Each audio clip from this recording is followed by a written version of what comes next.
भाई ऐसा है, बीजेपी कह रही है, बीजेपी अपने आप को दुनिया की सबसे बड़ी पार्टी कहती है और कांग्रेस इस देश की सबसे पुरानी पार्टी है। तो बीजेपी ने इल्जाम लगाया है, कांग्रेस उसका जवाब देने में सक्षम है। हम लोग को उसमें क्या बोलना है? हम लोगों ने जो वीडियो देखा है उसमें वंदे मातरम पूरा गाया गया है। अब बीच में कौन रोक रहा था नहीं रोक रहा था वो तो सरकार को ही जानकारी होगी, उनको पता करना चाहिए। अगर सही में कांग्रेस के लोगों ने गलती की है तो अब तो बजाबता उस पर सरकार ने कानून बना दिया है। अगर आप अपमान कीजिएगा तो आप पर केस हो जाएगा। तो बयानबाजी करने के बजाय भाजपा को सोनिया गांधी पर केस करना चाहिए। कल मधुबनी गए थे सर, रोशन आनंद के परिवारजनों से अपने मुलाकात करने के लिए 10 दिनों का।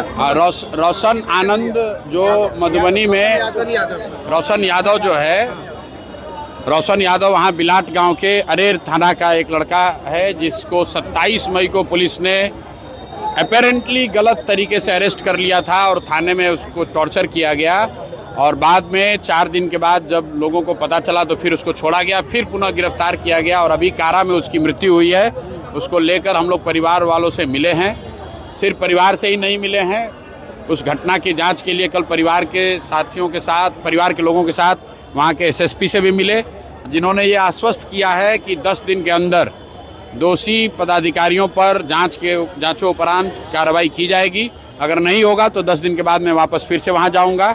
और जो उसका दूसरा पहलू है, कारा में जो उस लड़के की मृत्यु हुई है, पोस्टमार्टम रिपोर्ट आने के साथ ही हम लोग डीएम से, चीफ सेक्रेटरी से, सबसे मिलेंगे ताकि एनएचआरसी के गाइडलाइन के हिसाब से कारा में अगर किसी की मौत होती है तो जो सजा का प्रावधान है, जो अधिकारियों पे कार्रवाई होनी चाहिए, जो परिवार को कंपनसेशन मिलना चाहिए, उसको लेकर फॉलोअप किया जा सकता है। मनोज तिवारी आपको अहंकारी बता रहे हैं सर, मनोज तिवारी आपको अहंकारी बता रहे हैं, कह रहे हैं कि हम संस्कारी। चलिए ठीक, अब मनोज तिवारी से हमको सर्टिफिकेट लेने की जरूरत नहीं है।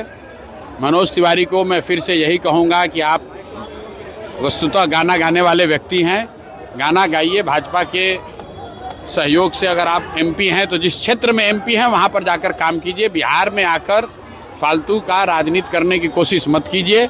बिहार के लोगों ने आपको न स्वीकार किया है, न आगे कभी करेंगे। गिरिराज सिंह आपको क्या एस्ट्रोलॉजर है क्या, जो हमें समझाएंगे बुझाएंगे? गिरिराज सिंह जी पर भी जो हमने कहना था कह दिया। अब गिरिराज सिंह जी अगर कुछ कहेंगे तो उसका जवाब दिया जाएगा। अब मेरी जानकारी में है कुछ वहाँ पर पीएचडी के छात्र हैं जो बहुत दिनों से आमरण अनशन पर हैं और कुछ दूसरे अभ्यर्थी भी बैठे हुए हैं, हमारी जानकारी में है। अभी मैं गया नहीं हूँ, जरूरत होगी तो जाएंगे।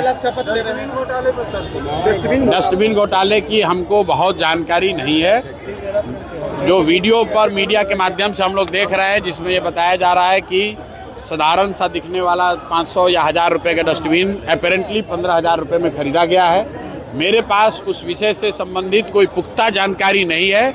मीडिया के माध्यम से जो बात बताई जा रही है हम लोग उसको देख रहे हैं। जब पूरी बात हमारी संज्ञान में आएगी, अगर हमको उसमें कुछ कहने की जरूरत होगी तो कहेंगे। कल शपथ लेने जा रहे हैं सर, कल शपथ लेने जा रहे हैं। विधायक का शपथ है, कल जो प्रक्रिया उसको पूरा करेंगे। दिलीप जायसवाल अपने आप को ईमानदार बता रहे हैं, वो कह रहे हैं कि हमको जो एक्सपोज करेगा वो पहले ही एक्सपोज हो जाता है। अब दिलीप जायसवाल जी के चाल चरित्र चेहरा को जनता के सामने रखा गया है। दिलीप जायसवाल जी को भी मालूम है, बिहार की जनता को भी मालूम है, उससे आगे उस पर कुछ कहने की भी जरूरत नहीं है।